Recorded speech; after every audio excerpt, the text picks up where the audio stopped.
তুমি যদি কাৰোবাক আঘাত কৰা তেন্তে মনত ৰাখিবা তুমি হয়তো এদিন পাহৰি যাবা, কিন্তু আঘাত পোৱাজনে গোটেই জীৱন তোমাক ঘৃণা কৰি থাকিব।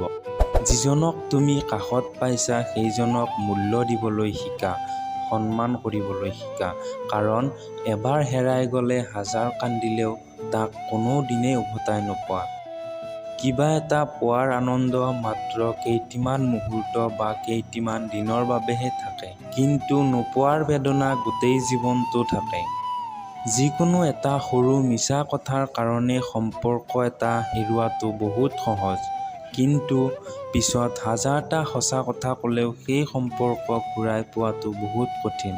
একেই নিশাৰ ভিতৰতে সলনি হৈ যোৱা মানুহৰ আঁৰত থাকে সীমাহীন কষ্ট, নিৰন্তৰ সাধনা আৰু বহুতো ত্যাগ, যিটো সকলোৱে উপলব্ধি কৰিব নোৱাৰে। আনৰ বাবে কেতিয়াও নিজকে সলনি কৰিবলৈ চেষ্টা নকৰিবা। সঁচা ভালপোৱাজনে তুমি যেনেকৈ আছা তেনেকৈয়ে তোমাক পচন্দ কৰিব। ভুলটো তোমাৰেই হওক নাইবা মোৰেই হওক, এটা কথা মাত্ৰ মনত ৰাখিবা, সম্পৰ্কটো কিন্তু আমাৰ। ব্লক কৰিলা বুলিয়ে সম্পৰ্কটো জানো শেষ হৈ যাব পাৰে? ভালপোৱাবোৰ আচলতে মোবাইলৰ নাছিল, মোৰ হৃদয়ৰহে আছিল। চকুৰ টোপনিটো সেইজনেই কাঢ়ি লৈ গ'ল, যিয়ে কৈছিল এতিয়া বহুত ৰাতি হৈছে টোপনি যোৱা। নমস্কাৰ, মই হীৰকজ্যোতি কলিতা। আপোনালোকে চাই আছে ইনস্পায়াৰিং অসম।